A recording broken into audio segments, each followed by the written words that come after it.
Imaginez un instant, vous voulez juste ouvrir WhatsApp, YouTube ou votre appareil photo. Et là, votre téléphone se met à ramer, à geler, à ralentir comme si c'était un vieux PC des années 2000. Beaucoup d'entre nous pensent immédiatement « il me faut plus de RAM ». Mais est-ce vraiment la solution? Est-ce que plus de RAM rend vraiment votre Android plus rapide ou est-ce juste un piège marketing? Dans cette vidéo, on va casser les idées reçues et comprendre enfin ce qui ralentit réellement un smartphone.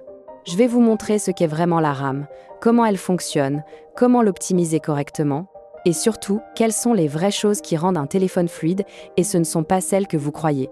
Alors restez bien jusqu'à la fin. Vous allez apprendre beaucoup de choses que personne ne vous explique.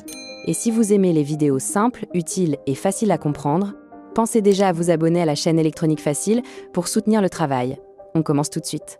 Un téléphone Android qui rame, ça nous est à peu près tous arrivé, non? Et le conseil qu'on entend partout, c'est « il faut plus de RAM ». Mais est-ce que c'est vraiment la solution miracle? Aujourd'hui, on va démêler le vrai du faux et voir comment on peut vraiment redonner un coup de boost à son appareil. Ah, cette frustration, on la connaît bien.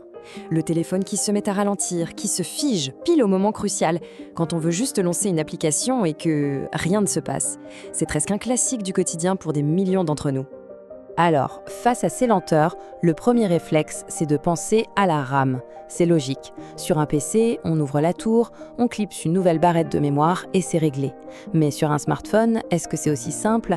Eh bien la réponse, elle est un peu plus complexe et vous allez voir, assez surprenante. Ok, alors, avant d'aller plus loin, il faut qu'on soit tous sur la même longueur d'onde. C'est quoi la RAM exactement? Faisons un petit point pour bien comprendre de quoi on parle. Alors la RAM, c'est l'acronyme pour Random Access Memory. En français, on dit mémoire vive. En gros, c'est la mémoire à court terme du téléphone. C'est un peu son espace de travail, un bureau super rapide où il pose tout ce dont il a besoin maintenant. Les applis ouvertes, les processus en cours, plus ce bureau est grand, plus on peut faire de choses en même temps sans que tout ralentisse. Pour que ce soit bien clair, on va prendre une image. Pensez à une cuisine. Le stockage du téléphone, c'est le frigo et les placards. C'est là où on garde tous les ingrédients, les photos, les applis, sur le long terme. La RAM, la mémoire vive, c'est le plan de travail. C'est l'endroit où on sort les ingrédients pour cuisiner. Là, tout de suite. Forcément, plus le plan de travail est grand, plus on peut préparer de plans en même temps. Mais attention, avoir un plan de travail immense ne va pas magiquement remplir le frigo. Bon, maintenant qu'on a bien compris la différence, la question c'est comment on fait de la place sur ce fameux plan de travail. Il y a des moyens très simples, sans aucun risque, pour optimiser la RAM qu'on a déjà. Allez, c'est parti pour un petit check-up rapide, ça prend 5 minutes chrono. Première chose, le ménage.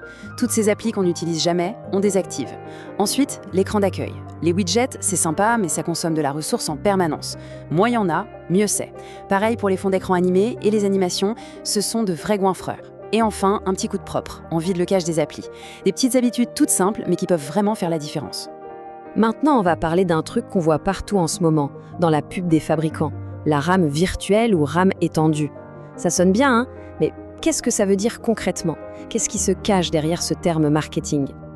Alors, soyons très clairs sur un point crucial. On ne peut pas ouvrir son téléphone pour y ajouter une barrette de RAM comme sur un PC. C'est physiquement impossible, tout est soudé. Alors, comment ils font, ces fabricants, pour étendre la RAM? C'est quoi l'astuce? L'astuce, en fait, elle est purement logicielle. Le système d'exploitation du téléphone va piquer un petit bout du stockage interne, là où il y a les photos et les applis, vous vous souvenez, pour s'en servir comme d'une sorte de RAM d'appoint. C'est une mémoire de secours, utilisée seulement quand la vraie RAM est complètement saturée. Ok, mais du coup, c'est bien ou pas? Eh bien, il faut voir les choses en face. La RAM physique, la vraie, est ultra rapide, mais sa taille ne bouge pas. La RAM virtuelle, elle, est beaucoup plus lente. En plus, elle tire plus sur la batterie et, à la longue, elle peut même fatiguer la mémoire de stockage du téléphone. Bref, c'est une rustine, une solution de dépannage, mais ça ne remplacera jamais de la vraie RAM. Bon, il existe une autre option, mais là, attention, on entre en territoire expert. C'est la méthode du root. On va en parler pour être complet, mais vraiment, c'est à manipuler avec d'infinies précautions. Router son téléphone, qu'est-ce que ça veut dire? En gros, c'est obtenir les super pouvoirs d'administrateur sur son appareil. On a accès à absolument tout, on peut tout modifier en profondeur. C'est hyper puissant, oui, mais c'est un peu comme si on enlevait toutes les serrures et les alarmes de sa maison. On peut tout faire, mais on est aussi vulnérable à tout. Et les risques, ils sont bien réels. Le premier, c'est que ça fait sauter la garantie du constructeur. Adieu le service après-vente. Mais le plus grave, c'est la sécurité. Un téléphone routé, c'est une porte grande ouverte pour les virus, les cyberattaques, le vol de données. Honnêtement, le plus souvent, le jeu n'en vaut vraiment pas la chandelle. Ok, on a vu les petites optimisations, l'astuce de la RAM virtuelle, l'option dangereuse du root, mais au final, c'est quoi le vrai secret pour ne pas avoir de problème de RAM? Eh bien, la vérité, elle est toute simple. Le meilleur moyen d'augmenter sa RAM, c'est de ne pas avoir à le faire. L'unique vraie solution, c'est de choisir un téléphone avec suffisamment de RAM dès le départ, au moment de l'achat. Une fois qu'on a l'appareil, c'est trop tard. Aucune bidouille ne pourra remplacer ce choix initial. Et justement, pour bien choisir, il y a un détail crucial à connaître. Comparer les gigaoctets de RAM entre un iPhone et un Android, ça ne veut rien dire. C'est comme comparer des pommes et des oranges. Un iPhone avec 4 Go de RAM peut être tout aussi fluide, voire plus, qu'un Android qui en affiche 6 ou même 8. C'est une question d'optimisation. Pourquoi cette différence? Tout simplement parce que les deux systèmes ne fonctionnent pas de la même manière. iOS, le système de l'iPhone, est beaucoup plus strict dans sa gestion de la mémoire. Le système lui-même est plus léger et il contrôle beaucoup mieux ce que font les applications en arrière-plan. Résultat, il arrive à faire plus de choses avec moins de ressources. Du coup, la question 1 million, de combien de RAM a-t-on besoin sur Android aujourd'hui? Eh bien, ça dépend de l'usage. Pour une utilisation basique, appel, SMS, un peu d'Internet, 4 Go, ça peut passer. Pour un usage classique, polyvalent, 6 à 8 Go, c'est vraiment le bon équilibre. Et puis pour les gros joueurs ou ceux qui font beaucoup de vidéos, là on peut regarder à partir de 12 Go pour être tranquille. Allez, on va finir en s'attaquant à un mythe, une idée reçue qu'on entend absolument partout, plus de RAM égale plus de vitesse. C'est une belle histoire, mais la réalité est un peu différente. La réalité, c'est que la RAM, ce n'est pas un accélérateur. Une fois qu'on a assez de RAM pour faire tourner tout ce qu'on veut sans que ça rame, en rajouter ne sert à rien. Ça ne rendra pas le téléphone plus rapide. Avoir 16 Go alors qu'on en utilise 6, c'est comme avoir une autoroute à 8 voies pour une seule voiture. Ce qui compte vraiment pour la vitesse, c'est la puissance du processeur et la rapidité du stockage. Donc, pour résumer tout ça en une phrase, l'optimisation sera toujours plus importante que les gros chiffres. Un téléphone bien équilibré, bien optimisé, avec la juste quantité de RAM, sera toujours meilleur qu'une machine mal fichue qui affiche des chiffres énormes juste pour le marketing.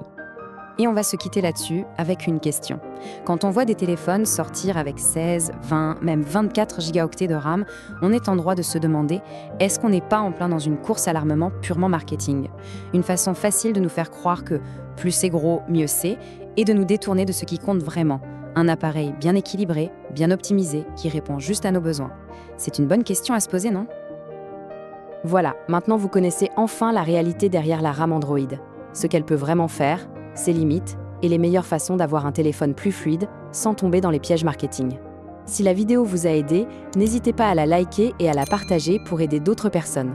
Et surtout, si vous voulez d'autres explications simples et utiles comme celle-ci, abonnez-vous à la chaîne Électronique Facile.